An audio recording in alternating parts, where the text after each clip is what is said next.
Hi everyone, this is doctor Rashmi and welcome to my YouTube channel. So आज मैं आपको बताने वाली हूँ कि क्या नीट दोबारा होगा या नहीं होगा।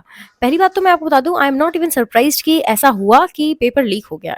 This is not new, this happens every time. This is because of their lack of management and lack of decision making. अगर आपको याद हो, 2015 में पेपर लीक हुआ था और 1 महीने के बाद दोबारा से पेपर हुआ था।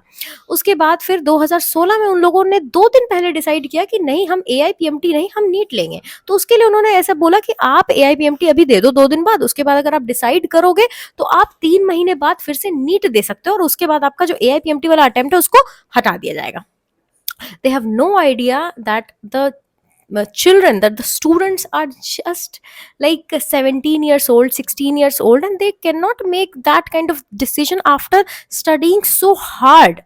मतलब I don't understand, even they have the idea that how much work we have to put in to just give this one exam. पहली बात तो उन लोगों ने स्टेट PMT, फिर एम्स का अलग से एग्जाम, जिपमर सब हटा दिया, एंड उसके बाद ये सब। मुझे पता है कि आप बहुत परेशान हो और आपको नहीं पता कि पेपर होगा कि नहीं होगा आपको, लेकिन मैं अभी बताने वाली हूँ कि आपको क्या करना है, because I have very good experience in this field. What happens if such scenarios, you are in such scenarios. तो आपके हाथ में यही है कि आप पेशेंस रखो, परेशान नहीं हो। देखिए, दो चीज़ हो सकता है, या तो हो सकता है कि आपके नंबर अच्छे नहीं आए हैं, या तो हो सकता है कि आपके नंबर अच्छे आए हैं और आपको लगता है कि अगर आप दोबारा से नीट दोगे तो हो सकता है कि नंबर अच्छे ना आए, या फिर all together you don't want to reattempt, right. But reattempt is not a bad thing, ठीक है। अगर अगर जस्ट इन केस दोबारा से पेपर होता है, जो कि मुझे लग रहा है कि होगा, क्योंकि बहुत सारे प्रूफ्स सामने हैं कि लैक ऑफ मैनेजमेंट के कारण पेपर लीक हो गया और उसके बाद they haven't given the decision yet. But मुझे जहां तक लगता है कि फिर से पेपर होगा, ठीक है। तो अगर पेपर होगा तो आपको बस एक ही काम करना है, ओवर थिंक नहीं करके पेपर की तैयारी करनी है। और अगर होगा रीनीट तो आपको मैं बता दूं, कम से कम 1 महीने का टाइम आपको जरूर मिलेगा, ठीक है। उसमें आप अभी ये कर सकते हो कि उसी पेपर को आप दोबारा से रिवाइज कर लो और उसमें देख लो आपकी गलती क्या क्या थी और उसके ऊपर काम कर लो और फिर से आप दे दो। और देखो, ऐसा होता है कि जब नीट दोबारा होता है तो बहुत ज्यादा चांसेस है कि पेपर थोड़ा ट्रिकी होता है, क्योंकि सोचो अगर दोबारा से किसी एग्जामिनर को पेपर सेम एग्जाम के लिए बनाना पड़ेगा, they will get irritated and they give tricky questions. But this is not a bad news, this is a good news.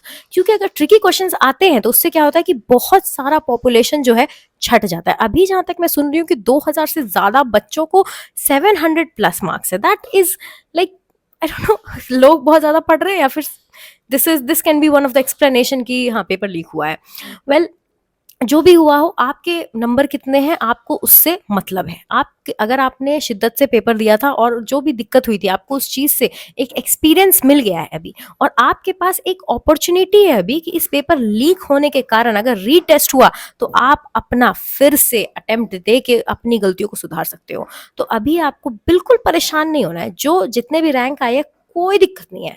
You just got one great opportunity, इसीलिए तैयारी करना शुरू कर दो, पेपर हो या ना हो। और कैसे तैयारी करोगे? आप कुछ नहीं, आप जो पढ़े हो आप उसी को सही से पढ़ोगे। बायो के लिए NCERT और सारे प्रीवियस ईयर क्वेश्चंस तीनों सब्जेक्ट के, ठीक है।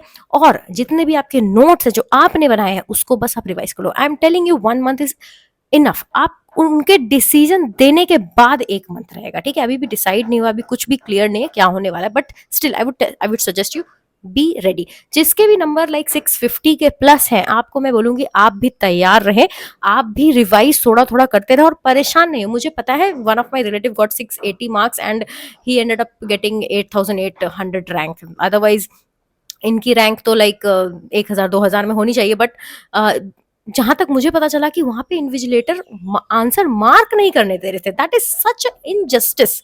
How can they do that? Literally how can they do that?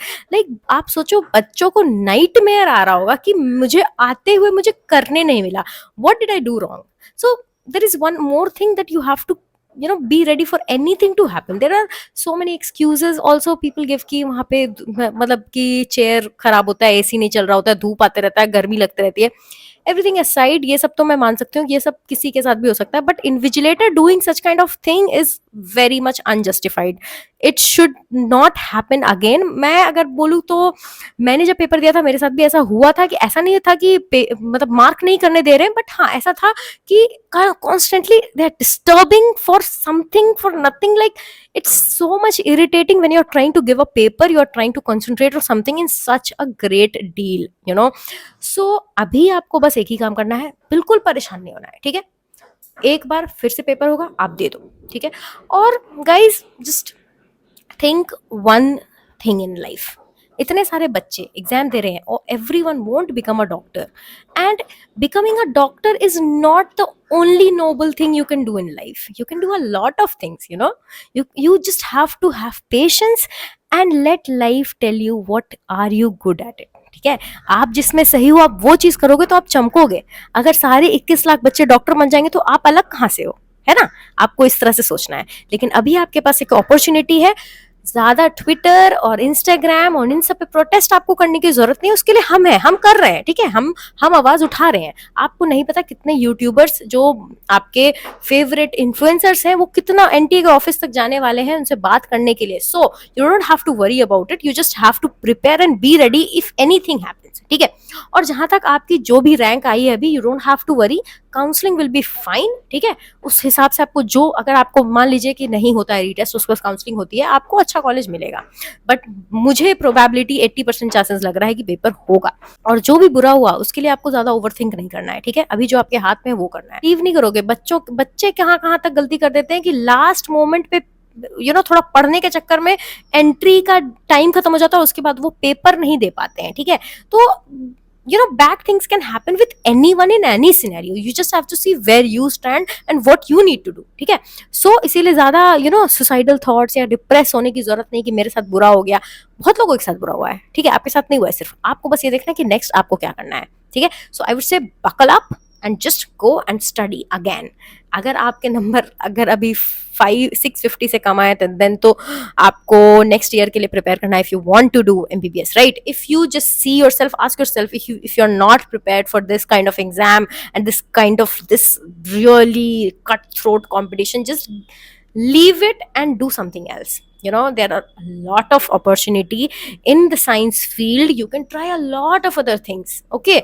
So Google पे ये वीडियो देख रहे हो ना, यूट्यूब पे सर्च करो क्या साइंस स्ट्रीम के बच्चे और क्या क्या चीजों में ग्रेजुएशन कर सकते हैं। You will have millions of idea. Just because this is a very hyped up branched, you don't have to give your life for it, ठीक है। You have to have your peace of mind. आप अभी बहुत अपने prime time में अपने life के, you don't have to give up all the strength in just giving just one exam. And so stop worrying, stop over thinking, stop using Twitter and Instagram for doing all these tweet and protest. Just do your job, that is studying, okay। All the best। और कोई query हो तो जरूर पूछना।